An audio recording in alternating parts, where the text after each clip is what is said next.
Сәлем достар, арнамызға қош келдіңіздер. Алмұрттың пайдасы.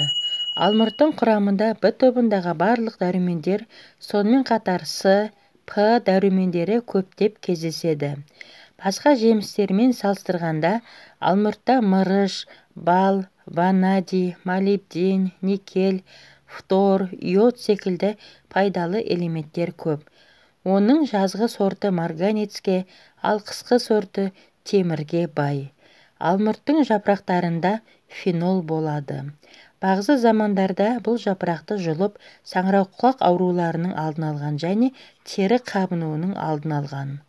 Алмұрттың жапырақтарын барлық елде тершеңдікке қарсы қолданады. Алмұрт шырыны аптап ыстықта шөліңді қандырады және дене температурасын тұрақты ұстайды. Бұл жеміс күйзелісті жеңіп, көңіл күйді көтереді және жүрек қағысын жақсартып, ас қорыту жолдарын тазалайды. Кептірілген алмұрттар семіруден сақтап, қант диабетін, цистит, бүйрек ауруларының алдын алады. Ол үшін күніне жарты түйірден жеп тұру керек.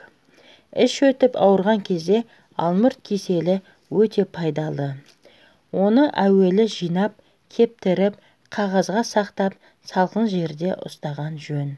Алмұрт қайнатпасы және шырыны бүйректегі тастан құтылуға көмектеседі.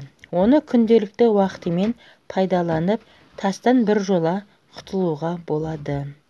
Алмұрт мыңдаған жылдар бойы халықтық медицинада простатитке қарсы қолданады.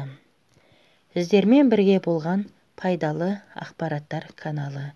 Келесі видеода кездескенше сау, саламат болыңыздар.